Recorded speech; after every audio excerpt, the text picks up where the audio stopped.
नमस्कार, स्वागत है आपका हमारे चैनल में। मैं रानी गुप्ता आपके साथ और बड़ी खबर सामने आ रही है। आपको बता दें कि आज दिल्ली के मुख्यमंत्री अरविंद केजरीवाल ने 50 नई सीएनजी बसों को हरी झंडी दिखा करके रवाना किया है। लेकिन अब बीजेपी नेता ने इसकी पोल खोल दी है और साथ ही उन्होंने कहा कि जिस तरीके से अरविंद केजरीवाल ये कह रहे हैं कि 7,000 से ज्यादा बसें जो है वो डीटीसी की दिल्ली के अंदर चल रही है, तो ये पूरी तरीके से झूठ है। उन्होंने कहा कि 4,000 बसें तो प्राइवेट कंडक्टर्स की हैं, यानी कि वो बसें डीटीसी की नहीं बल्कि प्राइवेट बसें हैं। आपको बता दें हमेशा से ही दिल्ली के अंदर बसों को लेकर के बातें होती रही है। इसी के साथ ही आम आदमी पार्टी पर यह आरोप भी लगे हैं कि उन्होंने डीटीसी बसों में घोटाले को भी अंजाम दिया है।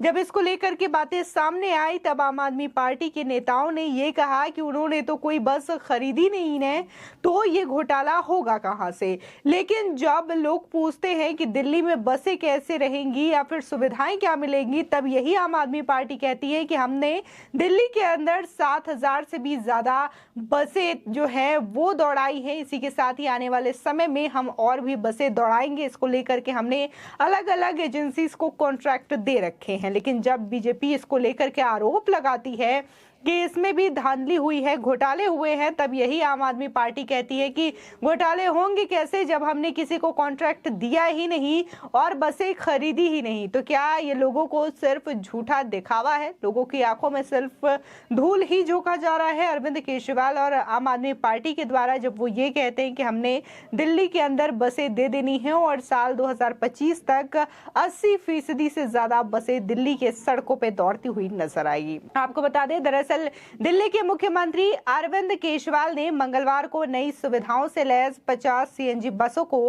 हरी झंडी दिखाई। इन बसों को वर्ल्ड क्लास सुविधाओं से लैस बताया जा रहा है। इन बसों को डीटीसी के बेड़े में शामिल करने के लिए राजघाट डिपो में एक कार्यक्रम आयोजित किया गया था। बता दें, मुख्यमंत्री और परिवहन मंत्री कैलाश गहलोत इन बसों को हरी झंडी दिखाने के लिए वहां मौजूद रहे। इन बसों में GPS, panic button, CCTV cameras और महिलाओं के लिए पिंक सीट लगाई गई है। इसमें इमरजेंसी के हालात में लाइव वीडियो स्ट्रीमिंग भी होगी। वहीं सीएनजी से चलने वाली ये बसें एसी और लो फ्लोर है। आपको बता दें, जिस तरीके से ये बताया गया अरविंद केजरीवाल के द्वारा, उन्होंने खुद ये क्रेडिट लिया है।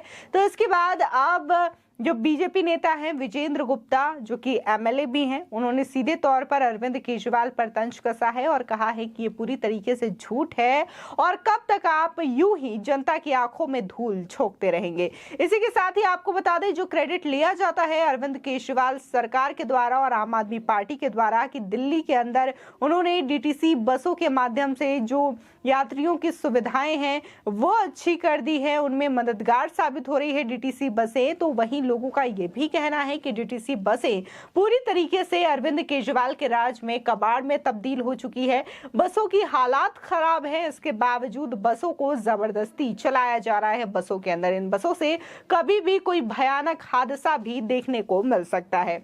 आपको बता दें, एक वीडियो फुटेज भी हम आपको दिखा रहे हैं जिसमें साफ तौर पर आप देख सकते हैं कि कैसे डीटीसी बसों की जो हालत है वो दिखाई दे रही है। ये बस में आप देख सकते हैं कि कैसे यात्रियों की जो जान है उसको खतरे में डाला जा रहा है। इसमें सीधे तौर पर दिखाई दे रहा है कि कैसे वहां पर इमरजेंसी अलार्म जो है वो चल रही है, इसके बावजूद बस को रोका नहीं जा रहा है, बस चलती जा रही है।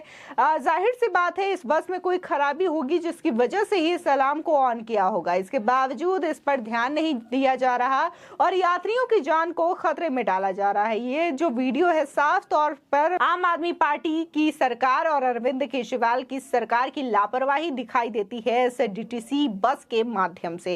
इसी के साथ और भी कई तस्वीरें डीटीसी बसों को लेकर के सामने आई है। देखने को मिलता है कि कैसे लोग घंटों घंटों वेट करते हैं, लेकिन ये डीटीसी बसें सड़कों पर नहीं दिखाई देती। लेकिन अरविंद केजरीवाल ये दावा करते हैं कि आने वाले 2025 तक दिल्ली में 80% से ज्यादा डीटीसी बसें दौड़ेंगी। आपको बता दें कि अरविंद केजरीवाल ने जो नई सीएनजी बसों के बारे में अपने ट्विटर पर बताया, तो इसमें बीजेपी नेता विजेंद्र गुप्ता ने लिखा, केजरीवाल जी, प्राइवेट कंडक्टर की बसों को डीटीसी की बसें बताकर लोगों की आंख में धूल मत झोंको। 7,320 बसों में 4,000 बसें तो प्राइवेट हैं। डीटीसी की अपनी सारी बसें 12 साल पुरानी हैं। 12 साल पुरानी और 7.50 लाख किलोमीटर चली हुई कंडेम बसें हैं जो जबरदस्ती सड़कों पर है। आपको बता दें कि अभी तक अरविंद केजरीवाल ने कोई नई बसों को लॉन्च नहीं किया है। दिल्ली के अंदर ये सारी बसें पुरानी हैं, लेकिन अरविंद केजरीवाल यही दावा कर रहे हैं कि उनकी सरकार नई बसों को लॉन्च कर रही है और दिल्ली को दे रही है और दिल्ली के यात्रियों को इससे सुविधा मिल रही है। आपको बता दें कि अभी 1 महीने पहले ही अरविंद केजरीवाल ने कुछ बसों को हरी झंडी दिखाई थी और इसका क्रेडिट खुद को दिया था और इसी के साथ ही बड़े बड़े न्यूज़पेपर्स में ये एडवर्टीजमेंट लगवाए गए थे कि अरविंद केजरीवाल जो है बसों को हरी झंडी दिखा रहे हैं और उनके सरकार में ये बसें दिल्ली की यात्रियों को मुहैया कराई जा रही है, दिल्ली की जनता को मुहैया कराई जा रही है। लेकिन जब इसकी सच्चाई सामने आई तो लोगों की आंखों से पर्दा हट गया, क्योंकि ये जो सारी बसें थी वो केंद्र सरकार के द्वारा लॉन्च की गई थी। फेम इंडिया के तहत इन बसों को लॉन्च किया गया था। ये सिर्फ दिल्ली ही नहीं बल्कि कई राज्यों में केंद्र सरकार ने ये बसें दी थी, इलेक्ट्रॉनिक बसें दी थी और जिसमें से दिल्ली भी एक था और ये फेम इंडिया के जरिए दिया गया था, यानी कि केंद्र सरकार ने इन बसों को विभिन्न राज्यों में दिया था और दिल्ली में भी दिया था। लेकिन जहां विभिन्न राज्यों के मुख्यमंत्रियों ने इसका क्रेडिट केंद्र सरकार को दिया, तो वहीं अगर दिल्ली की बात की जाए तो इसका क्रेडिट खुद मुख्यमंत्री अरविंद केजरीवाल लेते हुए दिखाई दिए थे। आपको बता दें कि आज भी उन्होंने ट्वीट किया। दरअसल अरविंद केजरीवाल ने ट्वीट कर लिखा कि राजघाट डिपो से आज 50 नई सीएनजी बसें और सड़क सुरक्षा एवं बस लेन एनफोर्समेंट के लिए 66 नए वाहनों को हरी झंडी दिखाकर रवाना किया। दिल्ली में अब तक की सबसे ज्यादा कुल 7,320 बसें सड़कों पर हैं। 2025 तक 80% इलेक्ट्रिक बसों के साथ 10,000 से ज्यादा बसें दिल्ली की जनता की सेवा में होगी। आपको बता दें कि वहीं इसके बाद लोगों ने केजरीवाल को आड़े हाथों भी लिया और जम करके अरविंद केजरीवाल को खरी खोटी भी सुनाई। आपको बता दें कि एक यूजर ने लिखा, भाई साहब दिल्ली में कोई सड़क ही ऐसी नहीं है जिसमें हर 5 किलोमीटर के बाद एक हरे रंग की बस खड़ी हुई ना दिखाई दे। बेचारे बुढ़ापे में रिटायरमेंट के बाद भी काम कर रही है और इधर ये लंबी लंबी फेंकते रहते हैं। इसी के साथ ही आदित्य नाम के एक यूजर लिखते हैं, डीटीसी कहाँ है, ये सब तो प्राइवेट बस है। एक बार फिर से दिल्ली वालों को बेवकूफ बना दिया अरविंद केजरीवाल ने। इसी के साथ ही एक अन्य यूजर लिखते हैं, डीटीसी का एक भी बस नहीं, सब प्राइवेट कंपनी की गवर्नमेंट कॉन्ट्रैक्ट के तहत है। जो इलेक्ट्रिकल बसें हैं वो केंद्र सरकार की फेम स्कीम के अंतर्गत दिल्ली सरकार को मिली। तूने तो डीटीसी को भी घाटे में डाल रखा है। साथ ही एक अन्य यूजर लिखते हैं, डीटीसी की एक भी बस नहीं है, सब प्राइवेट कंपनी की गवर्नमेंट कॉन्ट्रैक्ट के तहत है। जो कि इलेक्ट्रिकल बसें हैं वो केंद्र सरकार की फेम स्कीम के अंतर्गत दिल्ली सरकार को मिली है। तुमने तो सिर्फ डीटीसी को घाटे में डाल रखा है। आपको बता दें तमाम लोग जो हैं इस तरीके की प्रक्रिया दे रहे हैं और अरविंद केजरीवाल को आड़े हाथों लेते हुए दिखाई दे रहे हैं।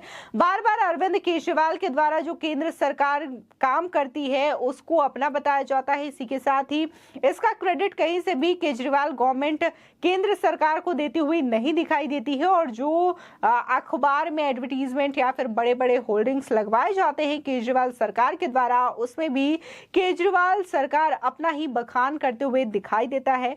इसी के साथ ही आपको बता दें कि डीटीसी बसों को लेकर के हमेशा से ही लोगों की शिकायतें आती रही है और लोग ये भी कह रहे हैं कि ये जो बसें हैं दिल्ली के अंदर चल रही है वो बेहद पुरानी हो चुकी है और इन बसों से कभी भी कोई भी बड़ी दुर्घटना घटित हो सकती है। लेकिन इसके बावजूद अरविंद केजरीवाल इसमें कोई ध्यान नहीं दे रहे हैं। अरविंद केजरीवाल की सरकार ये कहती है कि 50% से भी ज्यादा मेंटेनेंस का जो पैसा है वो इन बसों में लगता है, यानी कि पूरी तरीके से इन बसों को मेंटेन किया जाता है और इसका ख्याल रखा जाता है, रिपेयरिंग वगैरह की जाती है। लेकिन अगर हम जो सड़कों पे बसें दौड़ती हैं डीटीसी बसें उनको देखी जाए, जो लोग शिकायतें करते हैं उस पर नजर डाली जाए तो इससे आंकड़ा बिल्कुल अलग दिखाई देता है। हर 2 में से तीसरी बस जो है इस तरीके से क्षतिग्रस्त दिखाई देती है। फिलहाल आपकी इस खबर पर क्या राय है हमारे कमेंट सेक्शन में जरूर बताएं। आगे की और भी अपडेट के लिए चैनल को सब्सक्राइब करना ना भूलें।